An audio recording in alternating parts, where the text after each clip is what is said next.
Welcome बच्चों। आज हम अपने चैनल कैरियर अचीवमेंट टारगेट में आप लोग को फिर से स्वागत है।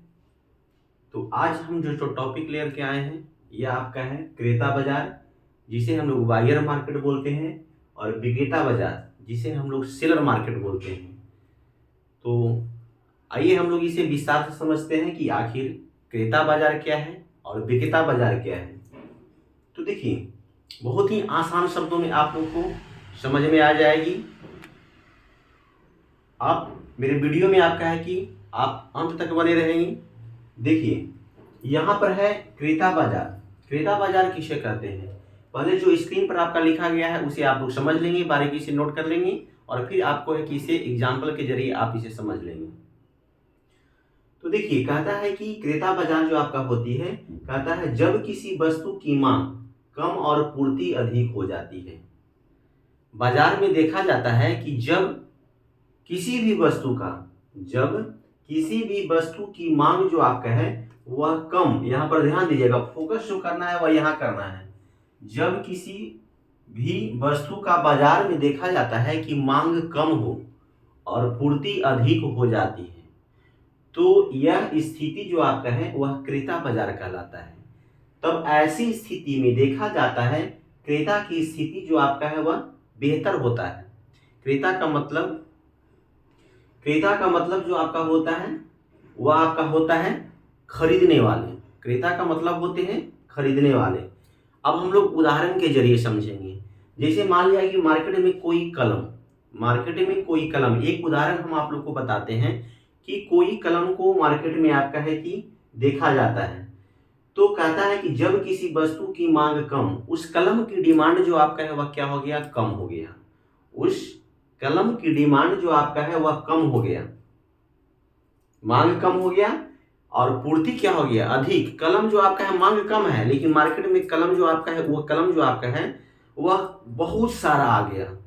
तो ऐसे स्थिति में होगा क्या कि जो भी आपका है कि जो खरीदने वाले होते हैं व्यक्ति, वह क्या करेंगे, वह उनकी स्थिति अच्छी मानी जाएगी।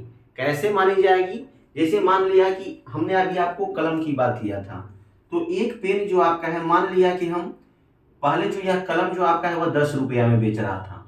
पहले यह कलम जो आपका है वह कितने, 10 रुपया में बेच रहा था। तो देखा जाता है कि इसकी मांग कम हो गई और पूर्ति कलम का क्या हो गया, अधिक हो गया। मांग क्या हो गया, इसका कम हो गया और पूर्ति आपका अधिक हो गया। तो हो सके कि पहले आपका है कि 10 रुपया में कोई बेचने वाला व्यक्ति हो सके कि 5 रुपया मुनाफा पर आपका है कि बेच रहा होगा। हो सके कि पहले इसका दाम 5 रुपया होगा और 5 रुपया मुनाफा पर क्या कर रहा है, 10 रुपया में उसको सार्वजनिक रूप से आपका है कि बेच रहा था।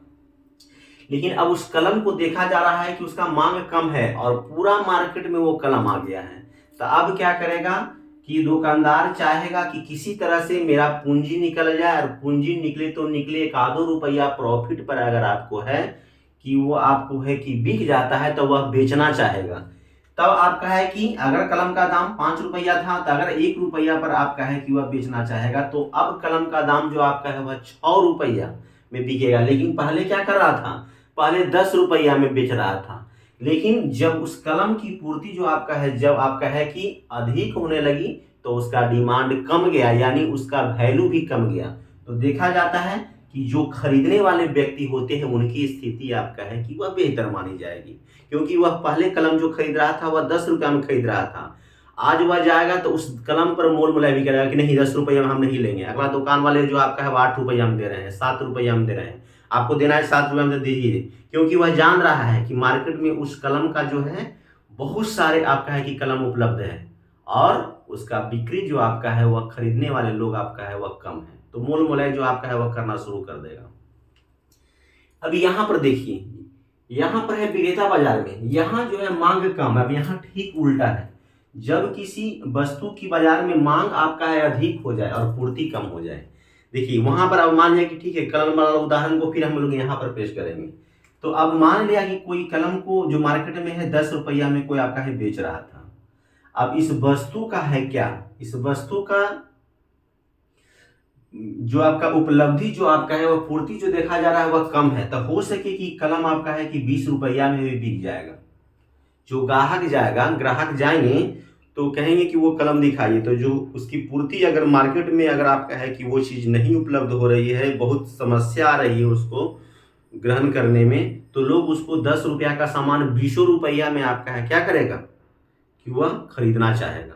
तो वैसे कंडीशन में आपका है कि ग्राहक के पास आपका है कि ग्राहकों का दुकानदार के पास में कतार लग जाएगी, क्योंकि दुकानदार जान रहा है कि इस वस्तु का डिमांड, अब यहाँ पर दुकानदार फायदा उठाना चाहेगा, क्योंकि यहाँ पर मैंने आपको बताया कि यहाँ पर जो खरीदने वाली थी वो इनकी स्थिति बेहतर थी, और यहाँ पर अब जो बेचने वाला है वो आपको क्या कहेगा, सीधे कहेगा कि भैया कलम दिखाइए, तो कहेगा ठीक है दे दीजिए, तब कितना में दे रहे हैं, तो 10 रुपया, तो नहीं कुछ कम कीजिए। वो सीधे कहेगा कि लेना है तो लो और नहीं लेना है तो जाओ, क्योंकि वो जान रहा है। अब बेचने वाला का भाव यहाँ पर बढ़ गया, वहाँ पर क्या कर रहा था, खरीदने वाला का भाव बढ़ा था, यहाँ पर खरीदने वाला मोल मोलाई कर रहा था, क्या कर रहा था कि 10 रुपया में कलम, कितना का कलम है, दुकानदार बोला 10 रुपया, फिर ये बोल रहा है कि नहीं 6 रुपया में दीजिएगा तो दीजिएगा, नहीं तो फिर हमारा दुकान को पकड़ लेंगे। अब वो बेचारा वो समझ रहा था कि उसकी पूर्ति, कलम का पूर्ति अधिक है और डिमांड कम है, तो जो भी है चलो भाई 7 रुपया में बेच के निकाल दे, 1 ही रुपया हम कमा लें। लेकिन यहाँ आपका ठीक उल्टा हो जाएगा, यहाँ अगर 10 रुपया पर अगर आपका है कि कल बेच रहा था, तो आज उसको है कि ज़्यादा मुनाफा 20 रुपया में बेचेगा और ग्राहक उसको आराम से खरीदेगा, क्योंकि वह जान रहा है कि उसकी ज़रूरत है और बाजार में इस कलम की उपलब्धि जो आपका है वह कम है। तो वैसे कंडीशन में आपका है कि यहाँ पर विक्रेता की स्थिति जो आपका है वह बेहतर मानी जाएगी। तो आज का वीडियो जो आपका है क्रेता बाजार और विक्रेता बाजार आप लोग को कैसा लगा, कमेंट बॉक्स में जरूर लिखेंगे। धन्यवाद।